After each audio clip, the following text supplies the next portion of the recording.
Welcome back to the DRO Bets channel. It is week 10 of the 2025 MLS season. Let's recap a tough week 9, and then let's get right into it. My 6 best bets for MLS week 10.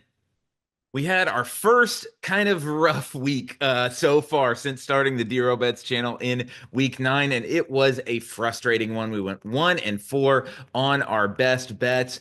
Really, only one of the reads I think was really very far off. Minnesota dominated the game against FC Dallas, but couldn't find a goal. The Red Bulls, I really thought they were going to get one, second one after DC scores 2 goals, and the Red Bulls can't get one. Bad read in Columbus, and then I should have just bet the over in Seattle. Nashville. It was over 2.5.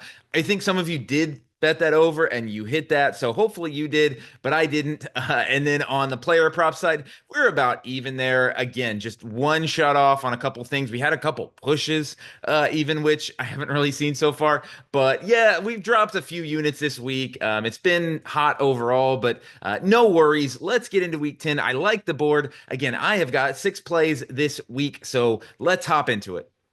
Now, apologies for getting this out just a little bit late. I'm trying to get these out on Monday every week, but sometimes life gets in the way and I wasn't able to dive into the board yet. And there's a lot of -130, -140 home favorites, which are my least favorite plays in MLS.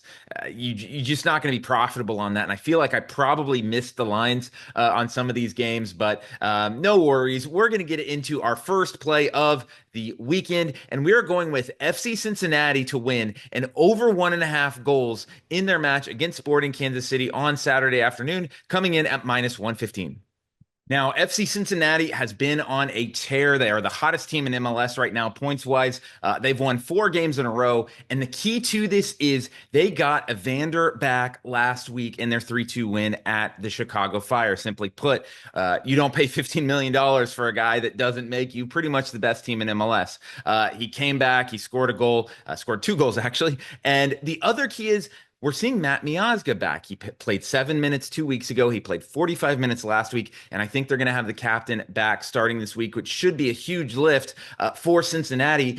And then why are we seeing them at a playable number against a Sporting Kansas City team that I don't think is very good? So let's see what Sporting has done since they fired Peter Vermes. They have won 2 out of their 3 games, but they beat a completely depleted St. Louis team at home.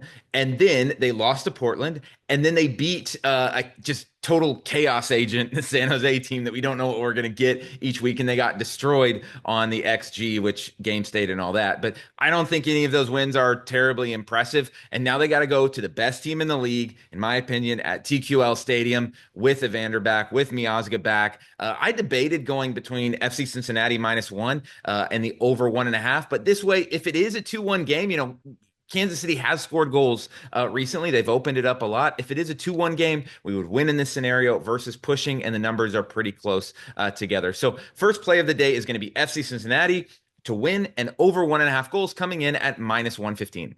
Play number 2, we are going to San Diego, where San Diego FC is hosting Real Salt Lake, 6:30 p.m. And we are taking San Diego FC money line and over 1.5 goals, again, coming in at +105. So it has been a rough couple of weeks for San Diego. They escaped the friendly confines of California, and they proceeded to get beat pretty badly at Colorado and at Charlotte. And we made money on both of those games. But now we're flipping it. We are going to back San Diego because they are back home where they have been so good this season. And you've just got to feel like they're going to bring a strong response against an RSL team that they beat 3-1 just a couple of weeks ago. Now, San Diego has one of the best home goal difference, expected goal differences in MLS. We've seen what they've done at home against a Seattle team that's looking much better. They beat LAFC at home, and now they're playing a Real Salt Lake team that went and signed Willie Agata midweek, but I think there's still a little bit of questions on that front line. And RSL has been really bad defensively on the road this year. They've allowed multiple goals in 3 out of 4 road games. All of the firepower between Dreyer, Chucky Lozano, all the guys that San Diego has, I think they're going to come home and play really well in this match. And I would love to just take the result out of it and bet San Diego over 1.5 goals, but that's -140.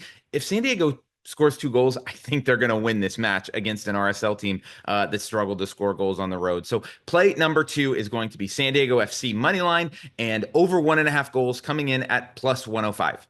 Play number three, and boy, we should have just stayed on this. I don't know why we've gone away from Austin unders on the show, but we are going to go to Houston, where the Dynamo are hosting Austin FC, 7:30 p.m. Central Time kickoff. Under 2.5 goals coming in at -125.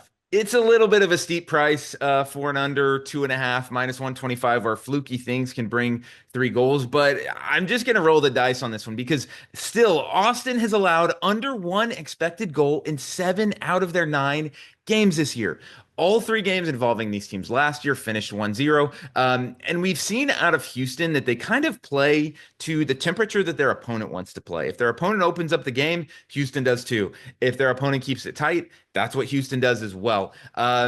We saw Houston, they signed that DP forward, Andre Linger, who came in for like a half hour and scored a goal last week. So I think just from a fan perspective of the league, it's going to be really interesting to see what he offers for Houston potentially starting this match. But these teams are just under machines, especially when Austin goes on the road. There was that fluky game at Vancouver where they just got killed. But I don't see that happening at all going just a couple hours south to Houston. So we're just going to keep riding this one. Austin FC and Houston Dynamo to go under 2.5 goals, -125. Play number four, and this is my favorite line of the week. We are going to Colorado, where the Rapids are hosting the Seattle Sounders, and we are taking over 2.5 goals coming in at even money. So I just don't know where we are getting even money to get over 2.5 goals in this one when Colorado and Seattle are two of the hottest offensive teams in the league. They are two of the top 7 teams over the last month in expected goals created. They're both healthy now. Pedro de la Vega's back. Albert Rusnak came on as a sub, but I would surely expect him to start in this match. And then Colorado is cooking on offense right now, especially at home. They have created over 2.5 XG in 3 out of the last 4 games. They have scored multiple goals in 10 out of their last 15 home games dating back to last season. This is a tough team to keep off the scoreboard at home. And of course, it takes 2 to tango to get this over most likely. But who's shutting out Seattle right now? With all of the firepower they have, they throttled Nashville last week with 3 goals. Their underlying numbers over the last month suggest they should have scored even more goals than they have. So over 2.5 in this one. I even might ladder this up to over 3.5. Seattle and Colorado to go over 2.5 goals, even money. We move to Sunday for pick number 5, and we are going to Miami, where we are taking Inter Miami versus FC Dallas to go under 3 goals, coming in at -110. All right, so first things first here. Anyone who follows the league knows this game is sandwiched in between the CONCACAF Champions Cup semifinal between Vancouver and Miami. Miami playing Thursday night. I'm recording this on Wednesday night, but Miami playing Thursday night in Vancouver, and then they have to go all the way across the continent to play FC Dallas on Sunday afternoon. I almost took FC Dallas +1 goal, which is also at a very playable number. And I'm going to tell you, I definitely don't mind a sprinkle on FC Dallas +460 money line. The problem with that is that requires FC Dallas to score a goal. And that is something that is really not happening right now, especially with Petar Musa out. They have the second fewest expected goals created in MLS over the last 3 weeks. None of their last 6 games have gone over 3 goals, and only one of their last 6 games has had 3 goals to begin with. So I feel really comfortable with that. And then looking at Inter Miami, coming back from Vancouver, you have to think Messi is not going to start this match and probably play a cameo role like the last 30 minutes. They're going to want to keep this game low scoring, bring on Messi, bring on some extra firepower late in the match. None of Miami's last 6 games have gone over this number. Only 2 have even hit 3 goals. So, anytime, you've heard me say this if you watch the channel, anytime there's an over-under of 3, I'm thinking, is it more likely that there's 4 goals or there's more likely that there's 2 goals? And to me, this is a no-brainer at a playable number. So we're taking FC Dallas, Inter Miami, under 3 goals, -110. Sixth and final play of the weekend. We are going to Sunday Night Soccer, an 8 p.m. Central Time kickoff, and we are going with the LA Galaxy and Portland Timbers, both teams to score, and over 2.5 goals coming in at -120. So it has been a nightmare season for the LA Galaxy after lifting MLS Cup last year. Hey, I'm sure they don't mind. Flags fly forever. And we all know in MLS, you just got to be hot in the last 3 months to make the playoffs. But they do need a win and they need to get it quickly. They've just been so unlucky in recent weeks. They got John Paintsel back to pair with Gabriel Peck. Then they get a red card at home in the game against the Houston Dynamo. They look like they're heading for a respectable point on the road at Austin. They give up a late goal. I think again this week, I just have a hunch against Portland. They're just going to go out there and say, screw it. Let's open it up. Let's try to score some goals here. Let's make this an exciting game. And Portland will definitely let you do that on them. If you saw last week, the 3-3 draw against LAFC.